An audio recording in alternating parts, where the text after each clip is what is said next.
அடுத்த நாள் மேரேஜுக்கு மாப்பிள்ளை அவரோட ஃப்ரெண்டுக்கு ட்ரீட் கொடுக்கிறார். பார்ட்டிக்கு வந்த ஃப்ரெண்டு சும்மா இருப்பாங்களா? அதான் இல்ல, யாருக்கெல்லாம் கால் வருதோ அவங்க எல்லாரும் போனா ஸ்பீக்கர்ல போட்டு பேசணும். இதுதான் இந்த கேம் ரூல்ஸ். இப்போ ஒரு கப்பலுக்கு போன் வருது. அவளும் போன் அட்டென்ட் பண்ணிட்டு ஸ்பீக்கர்ல போடுறா. அவளுக்கு இவன் யாருன்னே தெரியல. ஹாய் டார்லிங், எப்படி இருக்க? காலையில இருந்து போன் பண்றேன், நீ போன் எடுக்க மாட்டேங்கிற, ஏன் ஒருவேளை புருஷன் பக்கத்துல இருக்கான் போல அப்படின்னு சொல்லிட்டு அவன் காலை கட் பண்ணிட்டான். இதை கேட்டுட்டு இருந்த போலீஸ் கொஞ்சம் காண்ட் ஆயிட்டான். அவகிட்ட தனியா பேசுடா. அவ சொல்றா, என்னைக்காவது என் கூட டைம் ஸ்பெண்ட் பண்ணிருக்கியா? உனக்கு எல்லாமே புரிய வைக்கிறேன்னு சொல்லிட்டு அவளோட அப்பாக்கு கால் பண்றான். என்ன அங்கிள் பொண்ணு எப்படி இருக்கா? அப்பா நல்லா இருக்கா? உங்க புண்ணியத்துல நல்ல வேலையா ஆசிட் முகத்துல அடிக்கிறதா இருந்துச்சு. நீங்க அந்த பையனை பிடிச்சி ஸ்டேஷன்ல வச்சிருக்கீங்க. இல்லன்னா என் பொண்ணு வாழ்க்கை போயிருக்கும். இப்படி அப்பா பேசும்போது கேட்டு அழுகிறாள்.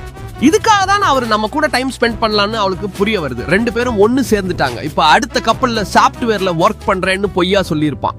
அது தெரிஞ்சிட்டு செமையா கோவப்படுற. இப்ப இந்த பொண்ணோட அம்மா கால் பண்றாங்க. அதுவும் மாப்பிள்ளைக்கு எப்பவுமே என் பொண்ணு அவா சொல்றது அவா செய்கிறது தான் கரெக்ட்னு நினைப்பா.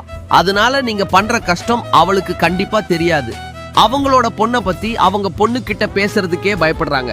இந்த ஒரு விஷயத்த அவ புரிஞ்சுக்கிட்டு நான் பண்ணதெல்லாம் தப்புன்னு ஹஸ்பண்ட் கிட்ட மன்னிப்பு கேட்கிறாள். இப்ப இந்த ரெண்டு பேரும் ஒன்னு சேர்ந்து ஆச்சு. கடைசியா ஹீரோ பக்கத்துல இருந்த பொண்ணு ஆல்ரெடி ஹீரோவை லவ் பண்ணி இருப்பா. அந்த விஷயம் இந்த போன் மூலமா தெரிய வருது. இத கேட்டுட்டு கல்யாணம் பண்றதா இருந்த பொண்ணு பயங்கரமா டென்ஷன் ஆயிட்டா. கோவத்துல மாப்பிள்ளை 2 பாட்டில வச்சு அடிச்சிடுவா. மாப்பிள்ளைக்கு என்ன பண்றது? நல்லா புரிஞ்சுக்கிட்ட பொண்ணை மிஸ் பண்ண முடியுமா? அவரும் அந்த டைம்ல இந்த பொண்ணு நல்லாவே லவ் பண்ணியிருப்பாரு. அவளும் பண்ணியிருப்பா. காலையில எந்திரிச்சு பார்த்த உடனே ரெண்டு பேருக்குமே பிடிச்சு போகுது. லைஃப்ல பிரச்சனை வரும்போது மனசு விட்டு பேசுங்க. பிரச்சனை காத்தடி காத்தா பறந்து போயிடும். இதோட அந்த கதையும் முடியுது. இந்த கதை உங்களுக்கு பிடிச்சிருந்தா லைக் பண்ணுங்க.